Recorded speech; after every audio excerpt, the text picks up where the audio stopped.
Heavenly Father, Lord, thank you for this time together. Thank you for our teacher. I pray to bless him and be with our service this morning and tonight. And I pray to help us to be good listeners today. We pray this in Jesus' name. Amen. Amen. Mark chapter 14. Just as we did last week, we're going to back up just a little bit, but I think we're going to move more quickly through that backup part, and then we'll just see where we go. Mark chapter 14. We're going to start reading in verse 25. I think last week the passage we tried to cover was from like 12 to 31, which we didn't exactly get done, and we won't this morning either. But I want to touch on a few things we left off with. Begin reading in verse 25. Verily I say unto you, I will drink no more of the fruit of the vine until that day that I drink it new in the kingdom of God. And when they had sung a hymn, they went out into the Mount of Olives. And Jesus saith unto them, All ye shall be offended because of me this night. For it is written, I will smite the shepherd, and the sheep shall be scattered. But after that I am risen, I will go before you into Galilee. But Peter said unto him, Although all shall be offended, yet will not I. And Jesus saith unto him, Verily I say unto thee, that this day, even in this night, before the cock crow thrice, thou shalt deny me. Before the cock crow twice, thou shalt deny me thrice. But he spake the more vehemently, If I should die with thee, I will not deny thee in any wise. Likewise also said they all. We went over the account last week and tried to make 2 points. I don't even know if we got to the second, but the first is this. But Ivy, it's this way. Anytime you start to teach on the cross, especially if it's someone who hasn't grown up in the church, the question builds. Now, Brother Mike, you and I, we've been in church long enough. So maybe this question doesn't build in the back of your head or in the back of my head. You know, you start to talk about the cross. Well, I've been trained that the cross is the central point.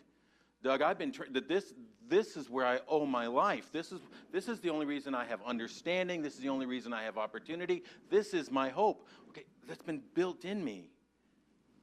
But to somebody who's brand new in the faith or someone who isn't in the faith, the question simply comes, is he God? Can he do anything? Why must there be this bloody cross thing? And it paints a very hard to deal with picture. So last week we spent a little time trying to say the cross, it does not paint God as a bloody God. It paints him as a loving God. Some just statements we made. All love, all real love, all life-changing love is going to be sacrificial. The pain and struggle of the one you love is transferred to you. Ben, I use this illustration with my kids, but the same is true of your kids. If you are going to love your kids, they're not perfect. They're going to have hardships in their life. What love says is when they have hardships, you have a choice to be apathetic and not care, or to enter into those hardships with them. Their pain is your pain. Their struggle is your struggle. If you're going to love them, then it is transferred. It becomes sacrificial. That pain becomes part of what you endure, even though it's not your things. Okay, that is true of all love. Now, it is most easily seen, and how am I going to do this? Brother Wayne, nice to see you. Some of us know what we would call emotionally wounded people. By that I mean people who are always down, depressed, struggling, angry, hurting, bitter. Okay, all of those things mark a life. When you get into those areas, Brother Ivy, if you see the depressed person coming, you know what you know? That if you engage in conversation with them, that is going to be one draining conversation. Jeremy, that sounds mean. No, that's truthful. Okay, because that's what love does. It's going to, that emotionally wounded person is trying to suck all the life they can out of you. Which is why sometimes we see them coming and go, do-do-do-do-do, oh, how you doing? Because we have a choice to invest, enter in love, or not, to become apathetic. But it helps strengthen this picture that all love is sacrificial. All love requires something of us. It's costly. It's substitutionary. Now, I don't know if we got through this and we're not now. In the picture of that, here, there is no change.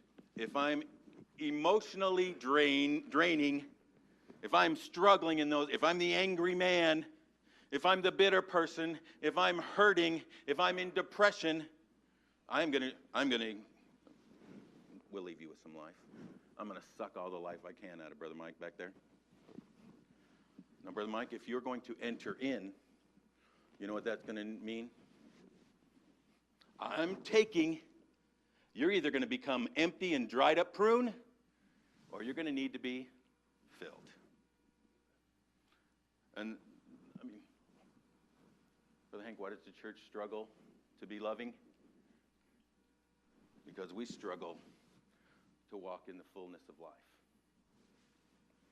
Filled with his love, filled with his wisdom, filled with his way, or we could simply just say, being filled and walking in his spirit. But when we try to do it on our own, you end up with 2 dried prunes. So we spent some time, we tried to paint this picture. Oh, let me do this too. I'm hurrying. And you know what that means? Or let's be honest. We can be honest. Nobody else is paying attention. Brother Moyer, he's always paying attention. It's not easy to love me. It's not easy to love you. Brother Moyer thinks it's easy to love Brother Moyer. You know what that means? Seriously. Maybe you're sitting right there and saying, well, it's really not easy to love Ben. And Jeremy, he thinks that. But I'm actually pretty nice. Well, let me remind you, man. Pride goeth before, and it brings destruction. The minute we quit being thankful for those who love us, we're tearing down the very thing and people we're depending on. When we realize all love is substitutional, all love is sacrificial. For someone to love you, they're giving of themselves. They're dying to self. When we begin to realize that, Doc, if we realize that, we would be much more thankful for those people who are there in our life and invested.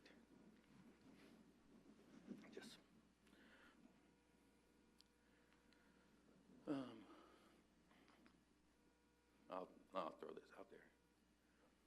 There's an illustration that's often used in this picture when you talk about sacrificial love. I've heard it my whole life. I've read it in multiple books. It usually goes this way. In National Geographic, in Yellowstone Park, there was a ranger walking through the park after there was a controlled burn, and you know what he sees sitting by the base of a tree? He sees a bird, ashes of a bird, a dead bird, wings spread out, and so he takes a stick, he pokes the bird, and underneath the bird there was 3 baby chicks. Anybody heard that? Well, then this is what I did, because I was planning on repeating that. I looked it up, because it's supposedly in National Geographic. Doc, I've heard that my whole life. I've read that. You know what National Geographic says? It says, nowhere did we ever publish this story, although we wish we had. And they've done the research for you. The story comes from a book that was published in 1945, and it was about a fire in a farmyard. And it was a quote from the farmer. So they give you a little bit more information. But either way, it's a perfect picture of sacrificial love. And so when we start talking about this picture of the cross, the answer is we don't have a bloody God. We have a loving God who wants to love us when we're hurting and guilty and broken and needy. And in order to do that, he has to take on our penalty and our pain and our suffering and our struggle and our guilt. And that's the picture that we have, him doing exactly that. Now, all of this he does for us, for those who are betraying him, who are quitting on him, who are abandoning him, who are so especially if you look at Luke, who are so self-consumed. Because you know, in Luke 22, as soon as they're done with the dinner, you know what they're off in the corner doing again? Again, they're saying, who's going to be the greatest?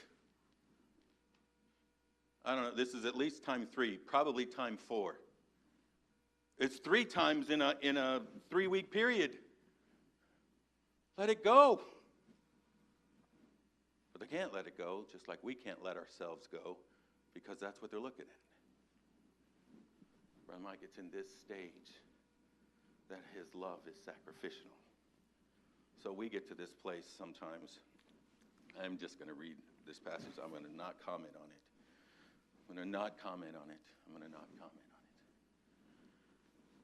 But we get to this place when you start talking about this, the back of our head immediately starts to talk about why we can't love this person. Why this is all picturesque. In fact, Brother Ivan, often it gets to this. We're going to, okay, yes, but he was God. We're going to talk a little bit about that this morning. Okay, he could do it because he was God, because it lessens the fact that he was man. And I'll tell you up front right now, Doc, you can give me the questions. I've got my 4 little books on systematic theology. I've gone in and read them so that I can, tell other people when they're wrong with exactly how they say it. But most of the things in that book, I cannot understand because they're about God. And one of the things I cannot understand is the God-man. I will get your questions right, but the more you look into it and ask questions, the more I do not understand. And as such, I will tell you, I will admit freely, I usually tend to lean towards God. Because I feel terrible leaning towards the man, but in leaning towards one over the other, I steal from his humanity. And we're going to look at a passage this morning that requires us to see his humanity. And I think there's passages that require us to see his divinity. Why? Because he knows there's going to be some who lean towards his divinity, and there's going to be some who lean towards his humanity, and we all need to be reminded that he is the God-man. Anyway, let me read this passage. Because when we come to the place that's that in the back of our head, we say, yes, Rick, I know, we're supposed to love everybody. But do you know our pastor?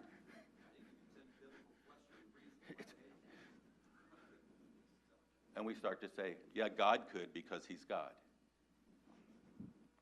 1 John 4, Beloved, let us love one another, for love is of God, and everyone that loveth is born of God, and knoweth God.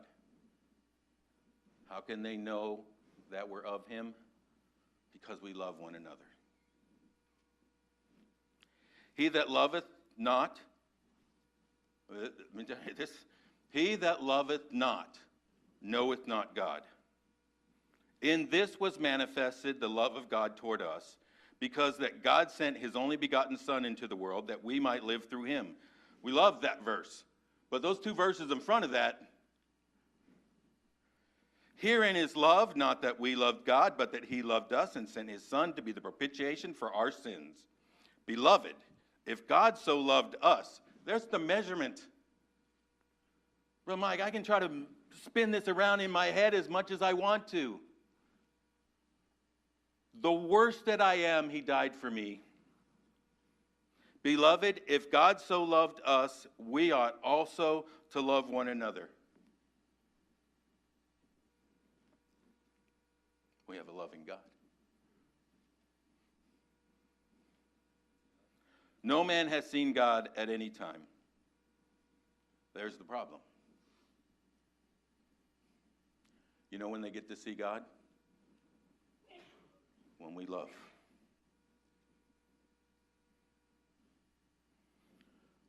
preacher, you just don't understand the world out there. They're just not attracted to the church anymore. They're just not attracted to the message anymore. They're just not. Well, none of those things have changed. The only thing that might have changed is how much those who follow after him are becoming like him.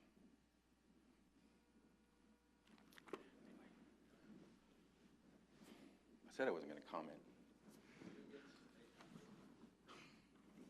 No, I can't wait to hear about his spirit.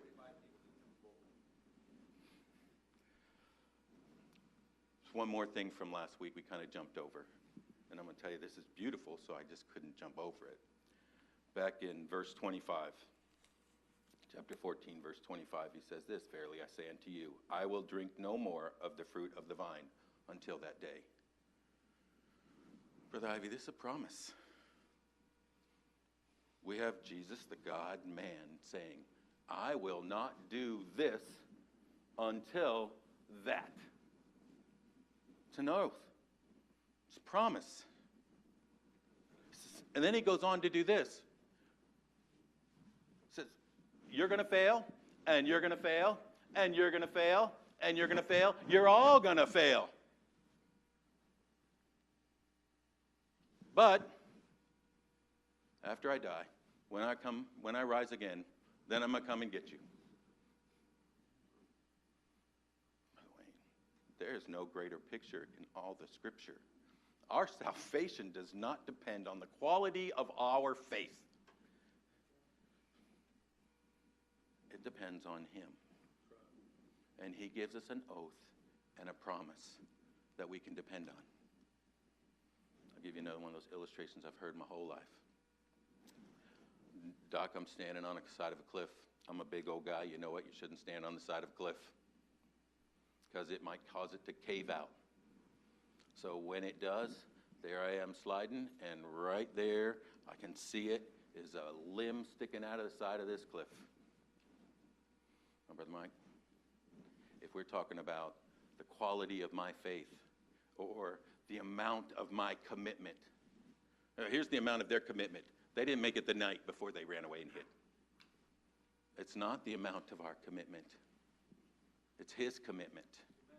And as we slide down, there's this limb sticking out of there. Whatever I think about that limb does not matter. What matters is if I'll just slide over and stand on it. It's the strength of the limb that will support me. Not my ability to hold on to it or what I believe about it. Our salvation is dependent upon his commitment to us. And as you continue through the book of Mark, we see his unquestionable commitment to us. In fact, we begin to see it in the very next verses this morning.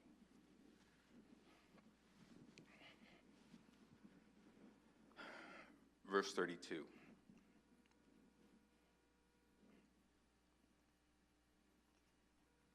Let me just say, preacher usually comes to check. I'm here in the morning, and I sit in the back, and usually he'll come back to check on me, probably to see if I'm in the right mind and should I be up here or not. But I appreciate it. I very much do. He comes back this morning, and he said, "Got a minute?" And here was the first thing on my mind. And I could say this every time, but these scriptures definitely had me thinking this. Okay, and that's, sure, I'm not qualified to speak on what I'm going to look at this morning anyway. And let me say, I'm not qualified to look at these verses. Now, if I were you, I'd be sitting back there saying, well, why are you going to? Because there's not a man alive that is qualified to speak on these verses, except the God-man himself. But there is something so precious if we spend time looking at this agony in the garden.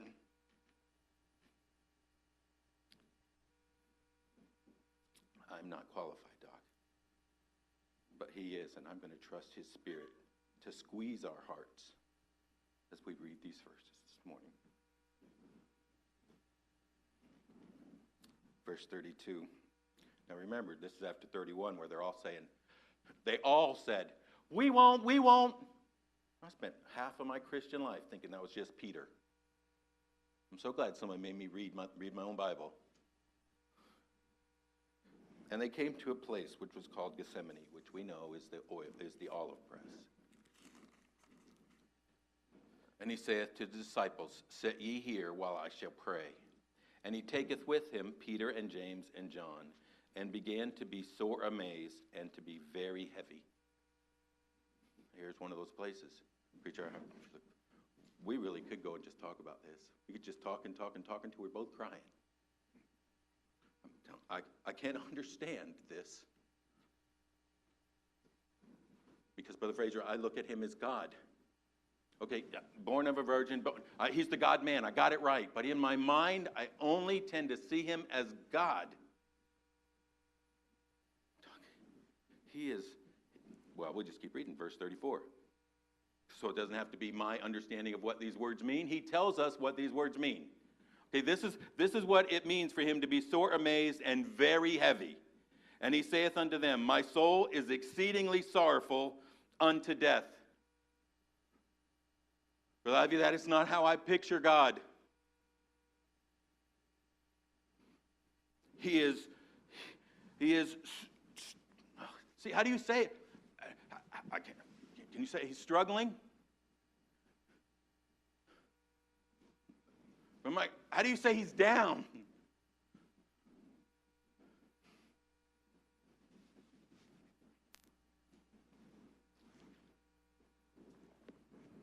We get to Hebrews, it says he was in all points tempted like as we are. Doc, you understand when we steal this stuff away, we steal away our own comfort. We can still live in this place where we say, nobody understands what I'm going through. But Mike, I can tell you, he went through something that was more than a human life could handle. He is unto death. Luke tells us that God sends an angel to him to nourish him so that he could get through.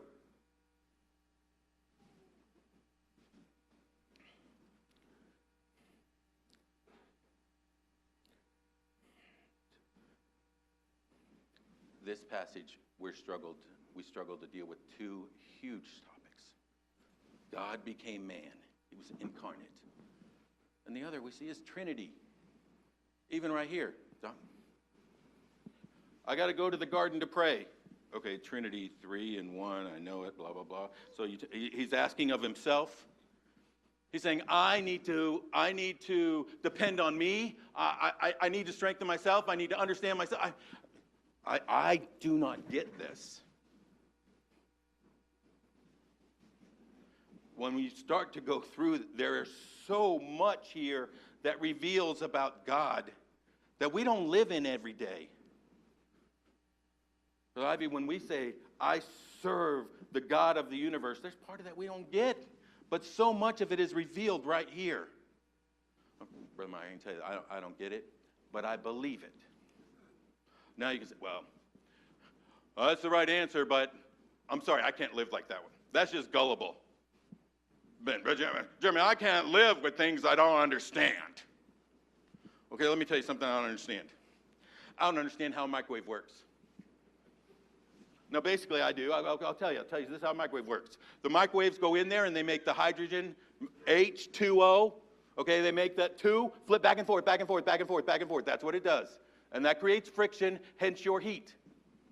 That's why you can put something in there that has no water, like plastic, and guess what? It doesn't get hot. Because that's how it works. Why? The more you ask, the more I'll get to a place that it doesn't make sense to me. Plastic. How do we throw this stuff together and boom, out comes a bowl? Well, I've seen it on TV. Yes, but the more you ask questions, the more you get to a place that it doesn't make sense. Steel, okay? We take some stuff out of the ground, we throw it together, we put it under heat it here. Why? Well, Ivy, when we start to look at this passage and how, why, it gets to a lot of places I don't understand. No. Why do I believe I can use a microwave or how about how? I don't get it. I know, you have a MAC address, and it grabs onto the tower, and it uses the IP, and it changes into DHCP, okay? I can talk nerd talk. How? But the evidence of this has convinced me that I can use it. The evidence of a microwave has given me popcorn for 30 years. Especially with cheese. They say it causes cancer. I ignore that part.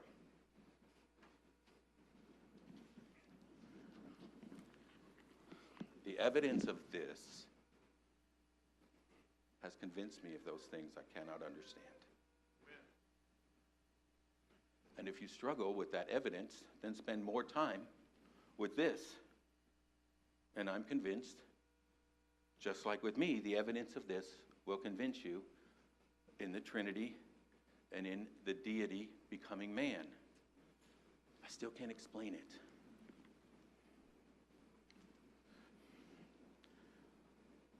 I can give you a couple of things that you have to be careful not. When we start talking about the God-man, there are some who kind of picture this as, okay, he was God, and now he's kind of changed into the human being, but there's still some God there. No, there is no change. Okay, he wasn't one, and now he's changed into another, where it was one thing, and now it's another one thing. Nor is it now it was one thing, and then you had one thing, so you take the two one things, and now you have a third thing.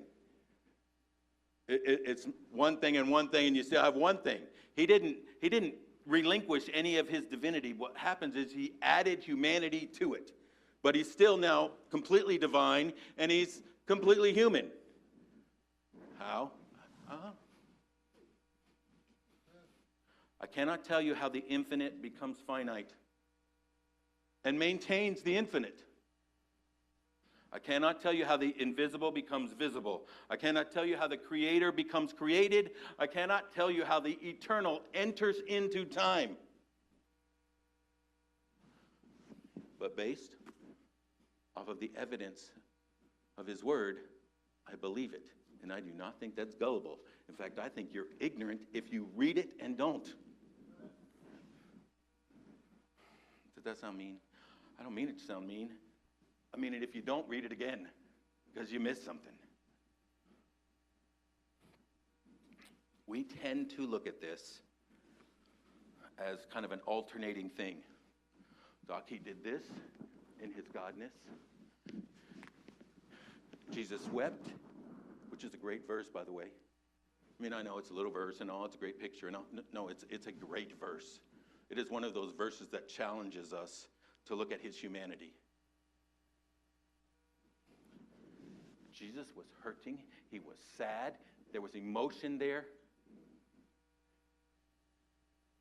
We can't take that from him.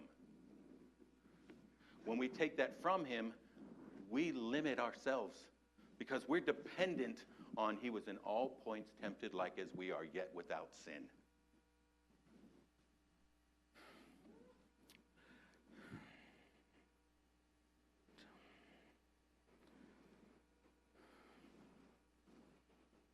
All right, let me do this. I'm going to give you a quote. I don't know which book. This is from one of the books of systematic theology. It was the softer quote. Okay, because you know these quotes are usually like a chapter. So this is a conclusionary quote after the chapter. And Jesus lived his divine human life. Very descriptive there. Notice that. Jesus lived his divine human life. It encompasses both parts. In and through his human mind and body at every point. There was never a separation. Everything he did involved the human mind, the human will, the human body. He did and endured everything, including his suffering on the cross, in the unity of the divine and human person. I can't explain that. Okay, that's right. This way, okay. But if I'm not careful, I still focus on his Godhead. And I diminish which is why we have passages like this, where Mike just grab me by the neck and come back here and say, look at this, big boy. Now, how am I going to do this? Let me do this first.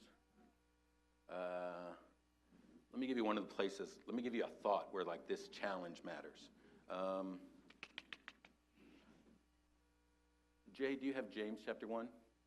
James chapter 1 is one of my favorite chapters, by the way. If you read it, it's not pleasant, but it is so helpful. Here we go. Let no man say when he is tempted, I am tempted of God. Ben, you've heard this lots of times because I love this chapter. We've never really concentrated on this part of the verse. For God cannot be tempted with evil. Okay? Brother Rick, in his Godhead, God can't be tempted. Can we argue with that? Anybody want to argue with that? I can't argue with that. You know why? Because it says God can't be tempted. Now, it has this conditioning at the end. We're going to talk about that here in a minute. God can't be tempted with evil. So, but, Brother Mike, if I say in his divinity, Jesus Christ couldn't be tempted. Is that fair? Okay. But what about in Hebrews chapter 4? Did I give you that one? Hebrews 4:15? For we have not a high priest which cannot be touched with the feeling of our infirmities, but was in all points tempted like as we are, yet without sin. Oh, so here we go. Here's one of those places. Miss Paul, this is why it matters so much. We can't rob from one or the other. We have to realize he was both. Okay. So, as God, Jesus is not temptable. He's not temptable. God can't be tempted. As man, he is tempted in all points, yet he is able not to sin. He's able not to sin, but he's able to be tempted. Doc, I'm starting to go, because so many times I read that verse and with evil. He can't be tempted with sin. There's no sin in him. How are we tempted? Lust of the flesh, lust of the eyes, pride of life. There's no evil in him. He can't be tempted with those things. He's holy. He's perfect. He's loving. He's righteous. Those things don't tempt him. He can be tempted. He can't sin. Because what do those things do? Where's the draw of those things to him? You and I, we fight with those things daily. Pride of life, it'll just crush us. It'll cause us to destroy the things we value most. Chasing things that don't solve anything. The other two things. But those things mean nothing to him. Alex, he can't, those things are not attracted to him because he's holy.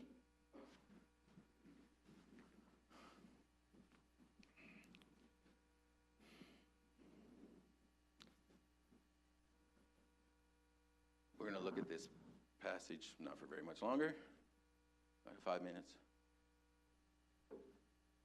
But Mike, when you look at this passage and you think of all the things that are going on, you know, I write notes as a script to try to keep me short. There's no recovering for short now.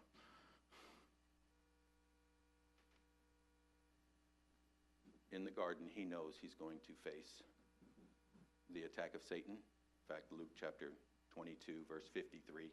I think I gave you that. Put that up there. Tells us that he is facing the attack of Satan. Okay? He's going to face the attack of Satan. It is the hour of darkness. And if you look at that, all of those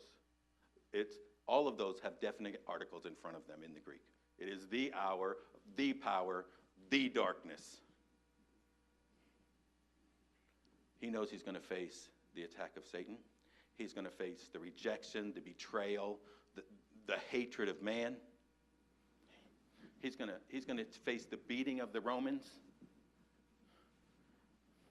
Here's where we get into that Trinity. I don't get it. Second person of the Trinity is going to face the wrath of God. Now that's the wrath of eternities. You want to talk about something else I don't get? My sin requires eternity of hell. When he suffers the penalty for my sin alone, just mine, it is an eternity of suffering.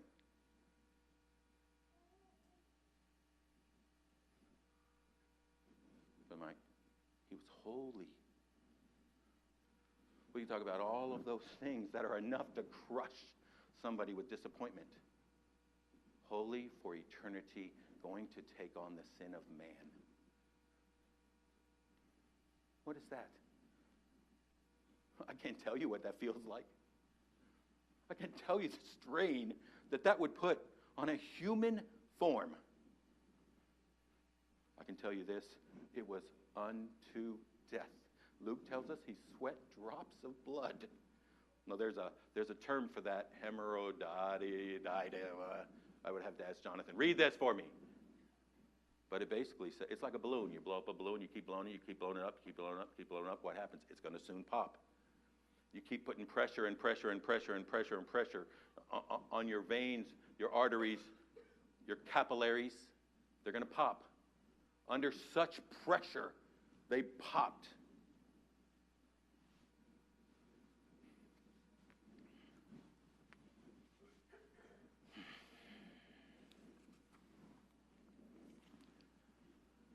Don't have real time. I'm going to throw this out there. You know, a lot of people will take this and say he was regretting. Look, he prays, Lord, let this hour pass. And Doc, you know that very easy to sit right there and read a quick say, well, he wasn't sure about the cross. Hebrews also tells us he's the author and finisher. He just got done telling them he's going. He said, after I go, I'm coming back. So what is he talking about? Take this away. He could have died right there. Okay, goes to the passage in Luke. And I'm going to tell you, I've always been taught this. I believe this. But as much as I believe this, Brother Mike, I also believe it puts it in a nice, clean little box where we don't have to look at his humanity. And I don't want to not look at his humanity. That's why last week we brought up his love for us. Because his love is limited if we don't see his humanity and the struggle. And it gives us an excuse not to love. Because the condition for us to love is always like he did. So, I don't believe, you couldn't convince me, and you can talk forever, that Jesus was afraid of the cross. Do I think he was aware of it? Yes. Do I think it caused pain? Yes. Do I think it was hurt, and do I think it was pressure? And yes, and we shouldn't take that away. But he was the author. This is not new to him. And should he not go, everything he said before was a lie. Should he not go, those he loves have no hope. So I do believe, and I'll say this too. Oh, 2 minutes, I got to go fast. Sometimes we give Satan too much credit, Donnie. We say Satan Satan at the cross celebrated that he won finally. Satan never wanted the cross. It's the moment he lost. Now, I don't think Satan's omniscient. I don't think he understood it all, but he never wanted the cross because he knew something. And he knows the Old Testament. The day is coming, which is why, what's the first temptation? He says, you deserve to eat. You deserve to be worshipped. You deserve the kingdom. I'll give it all to you. Just stop here. Not exactly sure what you're doing, but stop here and you can have it all anyway. And where do we see the next one?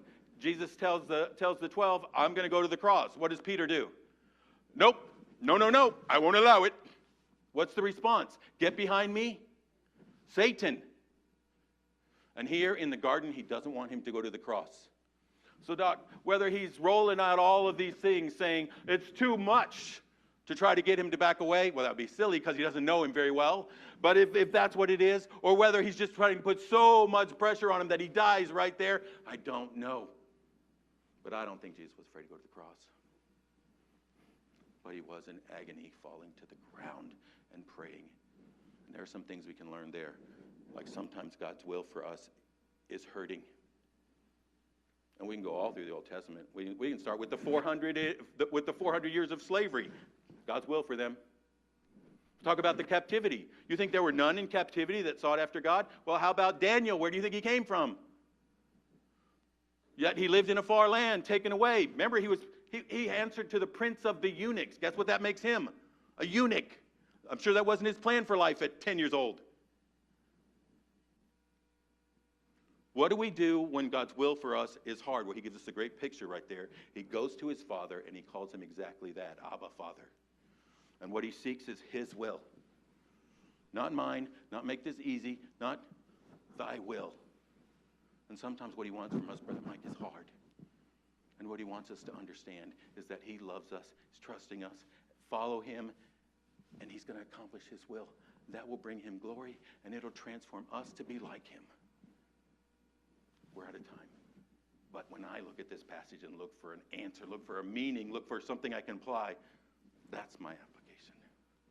So I'll be close in a word of prayer this morning.